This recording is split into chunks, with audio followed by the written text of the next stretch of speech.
writers and readers, I'm Christy Stratus, and today I'm going to an author event at my local library. I'm going to see Troy Lewis talk. He is the author of a book called Gas Money. It's like a memoir type of book, and I think it sounds really, really interesting, but I'm going to let you hear it from him. My name is Troy Lewis, and I've written a book that's called Gas Money. And gas money is simply it's a metaphor for people that I've met in my life who gave me gas money to get from one destination to the next. You know, they helped me out in life, and even I had tons of great people in my life, and I had a few negative people in my life, and I learned from them as well. And so, you know, we all have obstacles in life, and that's the key that I've learned in my life, is that the positive and the negative, I've tried to take from that and learn from that. And so that's what Gas Money is all about. It's my dad, my mom, and Grandpa Lattimore, and Grandma Lattimore, and Reverend Lewis. My dad's father was a minister, so that's Grandpa Lewis on the right. And that was my family. So I write stories all about those people as well and how they influenced my life.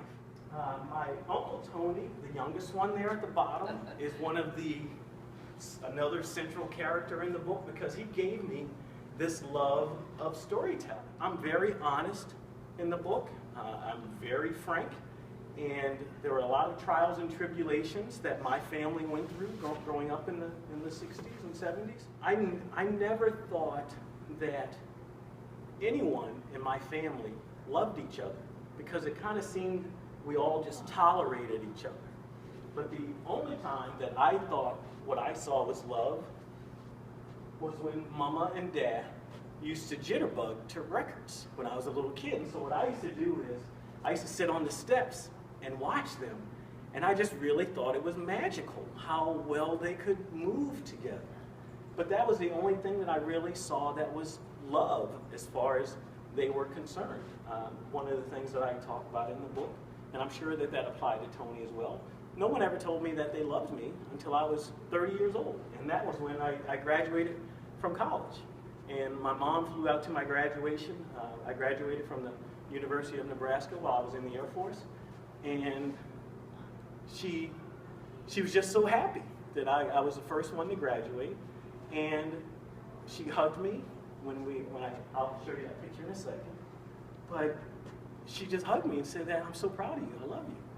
And I said to my wife at the time, this is my girlfriend Kat, my wife at the time, when we were changing before we went to dinner, I said to Lori, my wife, I said, Mama told me she loved me today.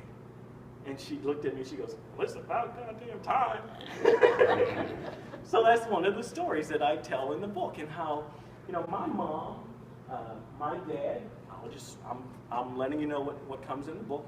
My dad, for whatever reason, was abusive to my mom. I never quite understood why, and it was one of those things you could never talk to my dad about anything really other than sports and cars. That's just the way he was. My dad was a contractor. He built homes. If you wanted to talk about building something or putting a house together, he could talk for days. But I have no mechanical ability, so I was never able to converse with him on that level. But my mom, it made her this bitter, angry person throughout life. And so when she came out to my graduation in 1992, I couldn't believe how nice she was. And so Lori and I, we were going to take my mom, we were going up to see Mount Rushmore after graduation. And the first few days Mama was there, she was so nice. And so one night as she went to bed, Lori looked at me and she goes, who is that? Like, who is that lady? And I go, Lori, I don't know who she is, but let's keep her. You know, and so that's another story that I tell in the book. But what changed in my mom's life was she and my dad breaking up, and her finding a new husband who's been nothing but nice to her for the past 40 years. You know, and so I consider that a blessing. But, you know, what I learned from Dad and what I learned from my stepfather, Gerald, is good things and bad things and how to be in life. And again, they gave me gas money unknowingly. And that's pretty much everything in the book is about someone who unknowingly gave me gas money and how to treat and talk and deal with people.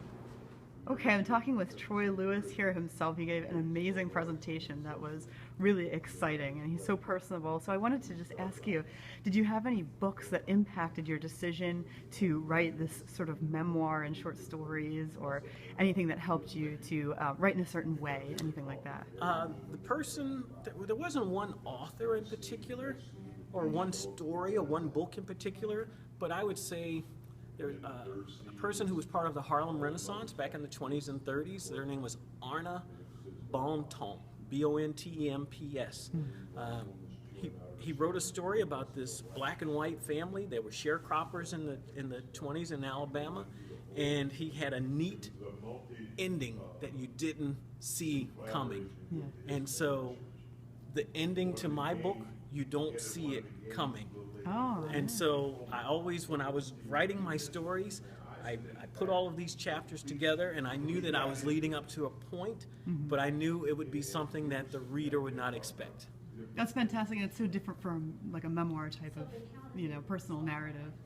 A lot of them are just, a bunch of stories sewn together. Right. So that's really Yeah, great. I tried to connect every story together in some way, and there's many chapters in the book, and each chapter is only 2 to 3 pages, maybe 5 at the most, but each story kind of connects with the preceding story. Yeah, that's really readable. Thank you so much for talking to me. You're welcome. I had a really nice time at Troy Lewis's author event, and I learned a lot. That's what his book is really all about.